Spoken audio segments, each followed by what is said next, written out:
औज़ुबिल्लाहिमिनश्शैतानिर्रजीम बिस्मिल्लाहिर्रहमानिर्रहीम। Dear students, previous lecture के अंदर हम लोगों ने लॉ ऑफ रिटर्न्स को देखा, कवानीन हासिल क्या होते हैं, और उससे पीछे हम लोगों ने पहले प्रोडक्शन फंक्शन या प्रोडक्ट या आउटपुट फंक्शन को देखा था। सो लॉ ऑफ रिटर्न्स ये बताते हैं कि हमारे पास तीन स्टेजेस होती हैं कि जब भी कोई बिजनेस स्टार्ट किया जाता है तो इनिशियली एडिशनल जो आपके क्या कहते हैं, जो एडिशनल आउटपुट होती है ईच फैक्टर ऑफ प्रोडक्शन की या ईच नेक्स्ट यूनिट की, वो क्या होती है, ग्रेटर होती है as compare to previous one.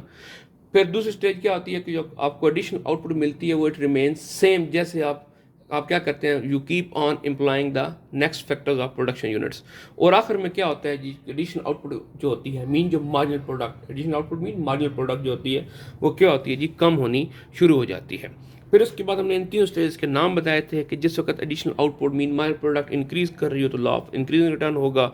जब marginal product it remains constant तो क्या होगा, लॉ ऑफ कांस्टेंट रिटर्न होगा। और जब मार्जिनल प्रोडक्ट क्या हो, कम होना शुरू हो जाए तो फिर क्या होगा जी, आपके पास लॉ ऑफ डिक्रीजिंग और डिमिनिशिंग रिटर्न, कानून तकलील हासिल।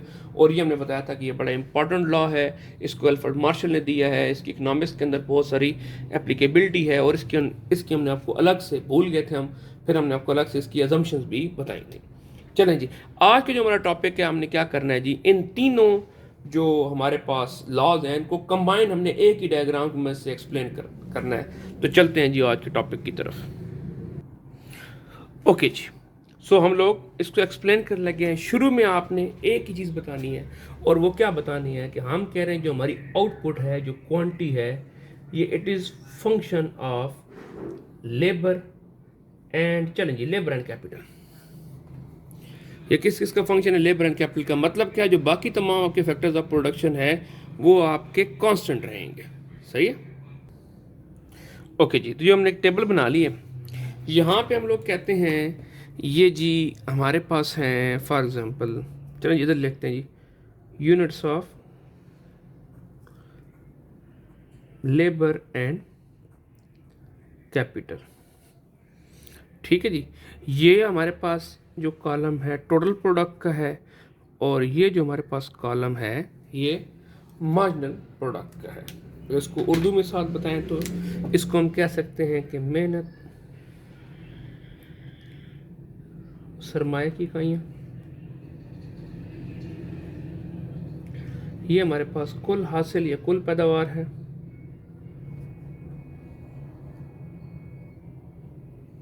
और ये हमारे पास मुख्ततिम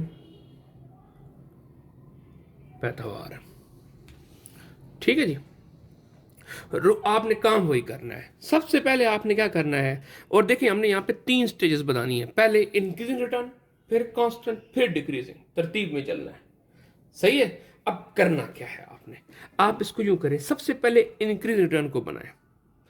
ठीक, आप कहें जी हमारी प्रोडक्ट कितनी हुई, 5, फिर कितनी हुई, दूसरी कितनी हो गई, 10, तीसरी इकाई कितनी हो गई, यूनिट कितनी हो गई, 15, चौथी कितनी हो गई, 20, पांचवें फिर कितनी रही, 20, छठे फिर कितनी रही, 20। ठीक है जी, और फिर क्या होगी, कम होना शुरू हो जाएगी, 15, फिर कितनी हो जाएगी, शाबाश जी, 10, और फिर कितनी हो जाएगी जी, 5। सही है। अब अगर आप टोटल प्रोडक्ट में, मतलब ये आपके पास फर्स्ट यूनिट की आउटपुट है, सेकंड की माइल आउटपुट है, फिर थर्ड की है, फिर फोर्थ की है, फिर फिफ्थ की है, फिर सिक्स की है, फिर सेवन्थ की है, फिर एट्थ की है, फिर नाइन्थ की है। Sufficient I think. और टोटल पैदावार क्या कर रहे हैं, इनको कम्युलेट कर लें। टोटल प्रोडक्ट को पहले 5 है तो 5, ये 10 है, 10 और 5 15, 15 और 15 30, फिर 30 और 20 50, फिर 50 एंड 20 70, फिर 70 एंड 20 90, फिर 90 एंड 15 105, फिर 105 एंड 10 115, और फिर आखिर में कितनी हो जाएगी, 120 हो जाएगी। तो देखिए इसके आपके पास तीन स्टेजेस बन रही हैं। कौन सी, ये ज़रा देखें ना आप, यहाँ से लेकर यहाँ तक विद एवरी नेक्स्ट यूनिट आपकी माइनर प्रोडक्ट क्या हो रही है, इंक्रीज कर रही है। ठीक है, तो ये जो स्टेज है, ये कौन सी स्टेज है,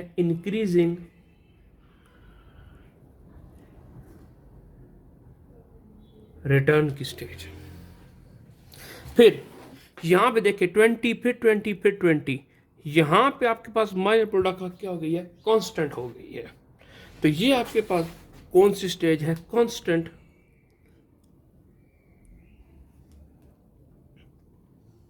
रिटर्न की। और इधर देखें जी, आपके पास अब क्या होना शुरू हो गई है, कम होना शुरू हो गई है।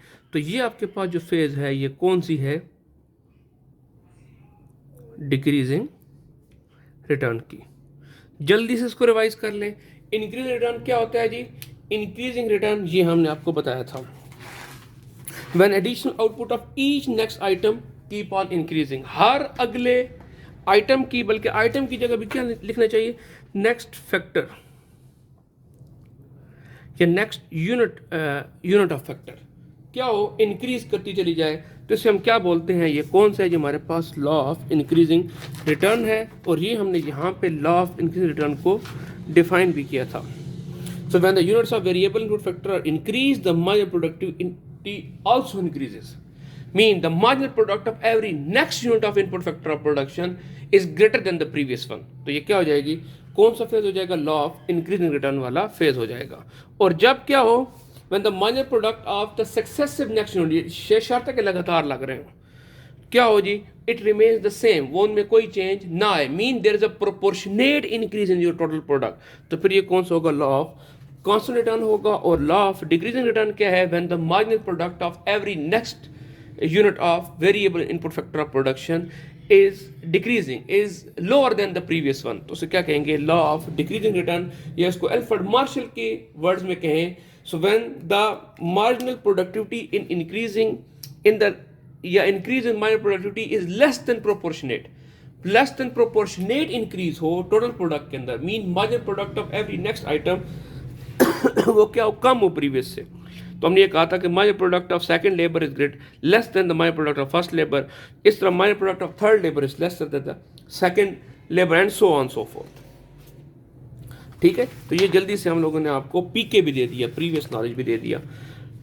ठीक होगा जी, एक लेकिन इसको फिर भी समझना है, डिटेल देखनी है तो अपने प्रीवियस लेक्चर को और से देखना है एक बार। तो ये हमारे पास क्या होगी, तीन फेज होगी। ये हमने टेबल्स, ये टेबल की क्या हो जाएगी, एक्सप्लेनेशन हो जाएगी। From the first unit to the fourth unit the form is क्या कहेंगे, it's working under the law of increasing return. From the fourth unit to six unit the form is operating under law of constant returns, because the marginal product of every next item is constant, that is 2020। ये 20 units भी हो सकते हैं, 20 kg भी हो सकते हैं, what ever.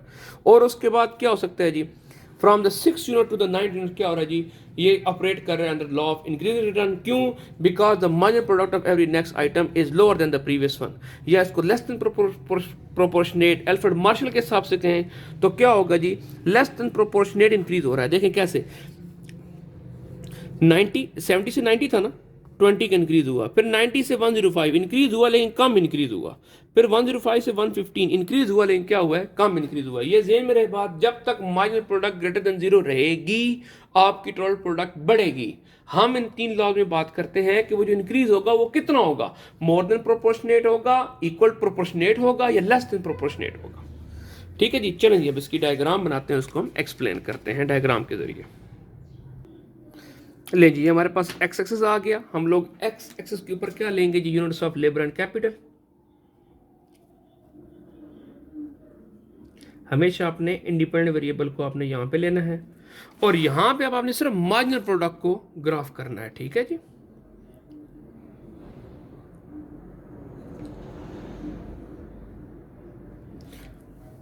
तो मार्जिनल प्रोडक्ट हमारी यहाँ पे आ गई, मुख्ततिम हासिल।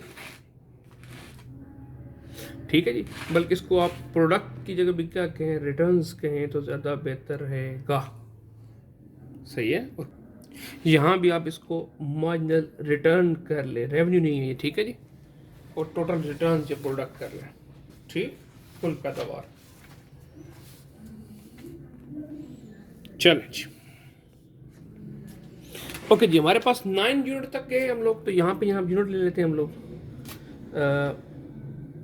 1 2 3 4 5 6 7 8 एंड 9, ठीक है। और हम लोगों ने जो वो इसमें चेंज की थी वो भी 5 के हिसाब से की थी, तो यहाँ पे स्केल 5 पे ले लें, 5, 10, 15, 20, 25, इतना काफ़ी है जी, क्योंकि माइनर प्रोडक्ट की मैक्सिमम वैल्यू कहाँ तक गई है जी, हमारे पास 20 तक गई है। तो ज़रा देखें जी, पहले यूनिट में हमारे पास माइनर प्रोडक्ट कितनी है, ये रिटर्न कितना है, 5 है, फिर 10 है, फिर 15 है, और फिर कहाँ तक है जी, 20 तक है।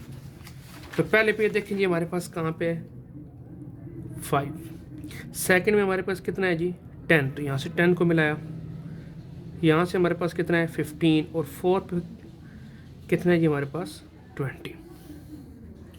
तो ये देख लें, इसका आपका जो ग्राफ है वो क्या हो रहा है, अपवर्ड स्लोपिंग है, ऊपर की तरफ जा रहा है, ठीक है। तो ये आपका कौन सा फेज हो जाएगा, ये आपका इंक्रीजिंग रिटर्न्स वाला फेज हो जाएगा।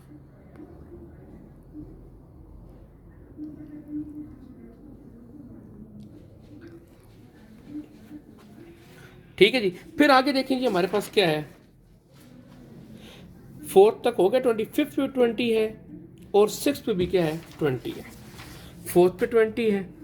तो ये देखिएगा आपके पास जो 5th यूनिट है उस पे भी माइनर प्रोडक्ट कितनी आई है, रिटर्न कितना है 20, और 6th पे भी कितना आया है जी आपके पास 20।